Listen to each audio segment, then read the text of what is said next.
Des avancées récentes en neurosciences ont révélé que le cerveau est neuroplastique, ce qui signifie que la structure et le fonctionnement de ces réseaux neuronaux s'adaptent constamment pour répondre aux exigences de la vie courante. Fait particulièrement intéressant, la neuroplasticité peut être autodirigée, c'est-à-dire que nous pouvons délibérément favoriser certains états du cerveau.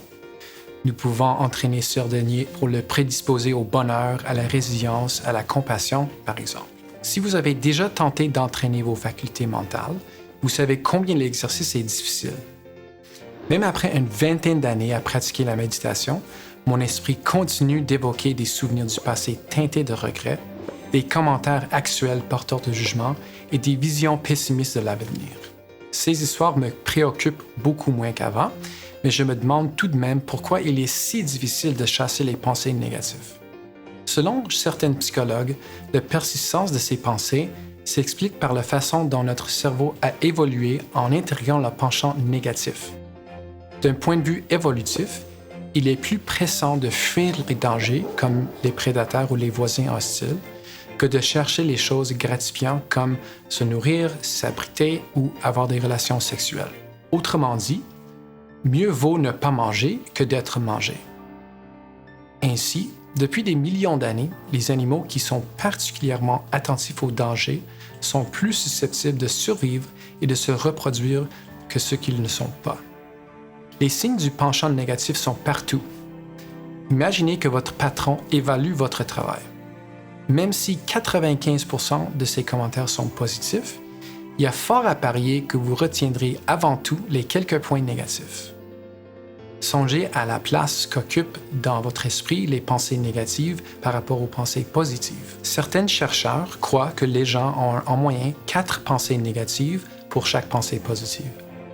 Malheureusement, ce penchant négatif est la source d'une quantité énorme de souffrances inutiles. Il nous prédispose au stress chronique, affecte notre humeur et nuit à notre performance au travail.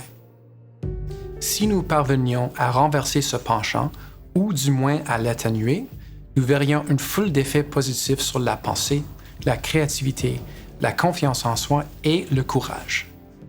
Nous serions mieux dans notre peau et plus heureux au jour le jour. Comment faire pour conditionner le cerveau au bonheur, lui qui agit comme du velcro pour les mauvaises expériences et comme du téflon pour les bonnes? Voici 3 principes clés pour vous guider dans votre entraînement. 1. Conscience. Puisque le penchant négatif du cerveau a tôt fait de mettre l'accent sur les expériences négatives, nous devons nous exercer à ne penser qu'à des expériences positives assez longtemps pour lui permettre de les métaboliser et de les intégrer. En plus de favoriser l'énergie positive, cet exercice nous fait prendre conscience de ce qui alimente notre énergie et de ce qui l'épuise. 2. Responsabilité. La neuroplasticité signifie que nous avons la possibilité de modeler notre cerveau grâce à nos décisions et nos actions. En ce sens, nous détenons un pouvoir remarquable qui nous rend responsables de ce que nous pouvons changer. Peu importe les circonstances, il nous revient toujours de choisir l'attitude à adopter, même dans les situations difficiles. 3. Action.